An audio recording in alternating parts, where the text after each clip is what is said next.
આ રાષ્ટ્રનું નિર્માણ શતાબ્દીઓથી સહસ્ત્ર વર્ષોથી ઋષિ મુનિઓની મહાન પરંપરાએ કર્યું છે.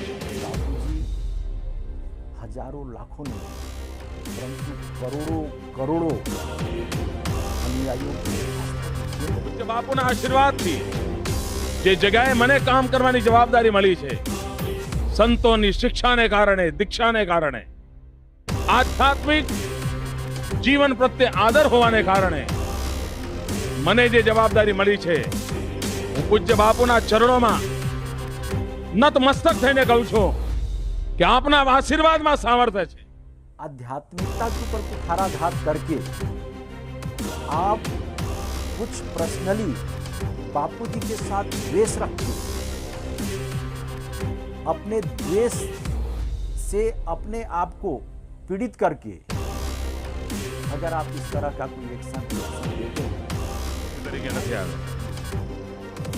फक्त ने फक्त तमारो नरेंद्र मोदी पूज्य आशाराम बापूनो नरेंद्र एमना चरणों में आशीर्वाद माटे लेवा आव्यो छे, एनाथी विशेष कशुं ज नहीं. फरी एक बार सबनो खूब खूब आभार. हरिओम. जब कोई नहीं जानता था उस समय से बापू के आशीर्वाद मुझे मिलते रहे हैं.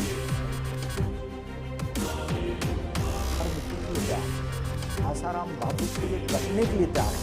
मैं गुरुदेव के प्रति लोगों की इतना प्रेम है कि अपने आप को मिटा देना साकार हुआ. 8 साल पहले मैंने मोदी को कहा हम तुमको पीएम देखना चाहते हैं, भगवान ने हमारा मनोरथ पूरा कर दिया.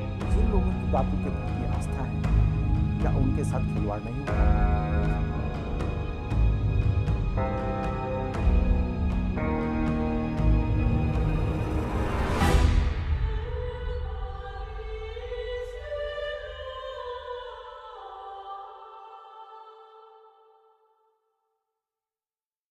तो इस तरह की नोटिस कदापि सरकार नहीं देती थी जी, परंतु सरकार ने आम जनमानस का ख्याल नहीं रखा है.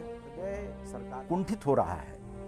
लोगों का विश्वास परमात्मा से उठने को आया है जी, कि ये कैसा कलिकाल कि लोग आध्यात्मिक जगह बनाते हैं, मंदिर बनाते हैं, और आप मंदिर को रौंदने की बात कर रहे हैं.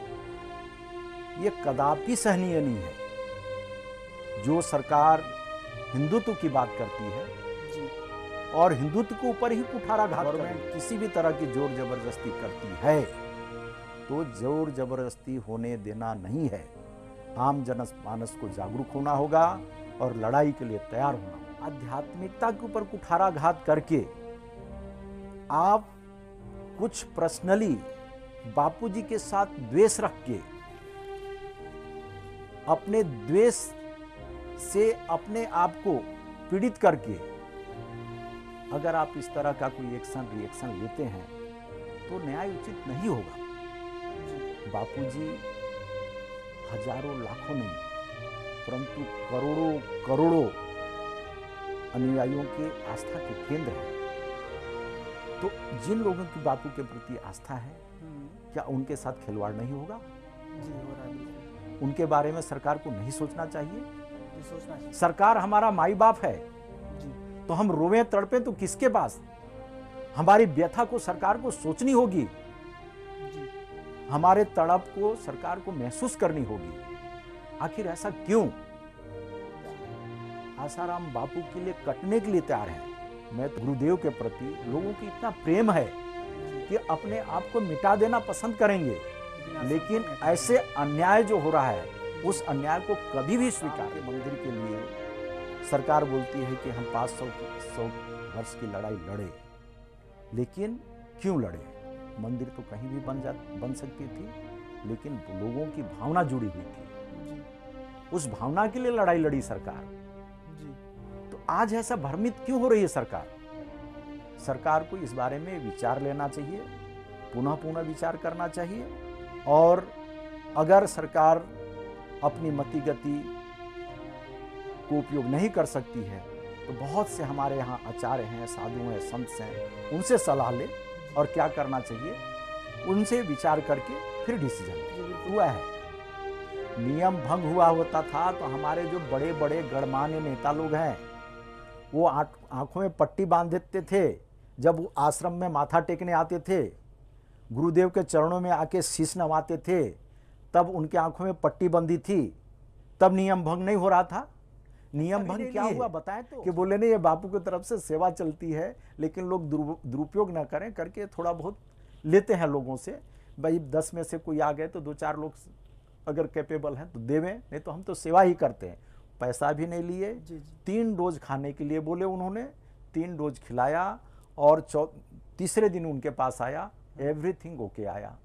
क्या तो बात है, इस तरह से समाज की क्या हुई थी कि बाला साहब ठाकरे जब बीमार थे तो बोले इनको वैद्य लेके जाओ, वो दवा से बीमारी उनकी ठीक नहीं होगी और ये हमारे वैद्य उनको दवा देंगे। और यकीन मानिए बाला साहब ठाकरे के यहाँ हमारे वैद्य गए थे और उनको सब दवा दिए और उनको काफ़ी राहत मिला और उसके बाद कई साल वे जीवित थे। कि आप इस बात को विचार करें, लोगों के भावना के साथ न खेलें, लोगों को मायूसियत होगी, लोग बिल्कुल तड़प रहे हैं। पूज्य आसाराम बापूजी के आश्रम में आए और गेट में अपनी गाड़ी रुकवा दी कि मैं यहाँ से पैदल जाऊंगा, ये संत का दरबार है, यह तपोभूमि है जी, ये ऋषि मुनियों की जगह है, कई पूर्वज ऋषि मुनि यहाँ पे जप तप किए हैं, ऐसे देवभूमि है। और अपने गाड़ी से उतरे हैं और उसको माथा टेके हैं और उस धरती को चुम्बन किए हैं जी। और मैं अपने आंखों से देखा हूँ कि बापूजी कुर्सी में बैठे हैं और उनके चरणों में बैठ के नरेंद्र मोदी जी, शायद ये तो वीडियो भी होगा कितने।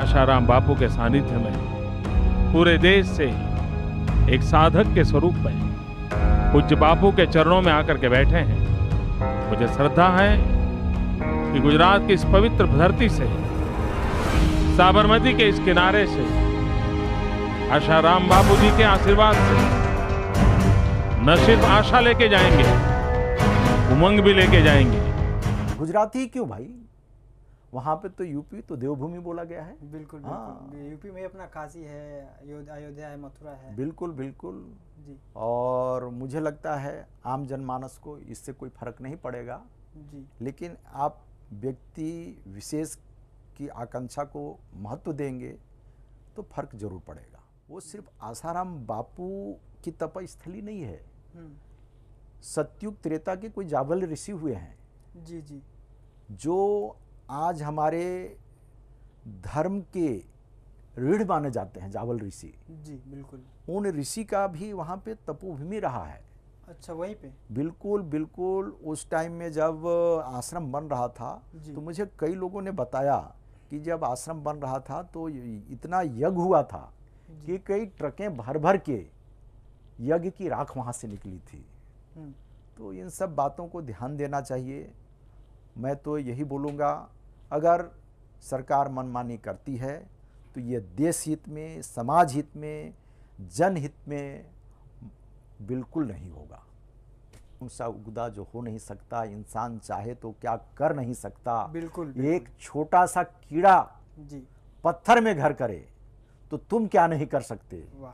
तो आपने सोई हुई शक्ति को जगाओ और सरकार को सावधान करो जी कि अगर आप 19-20 करते हैं, मनमानी करते हैं जी, तो हम मनमानी नहीं होने देंगे जी। क्योंकि हम एक स्वतंत्र देश की वासी हैं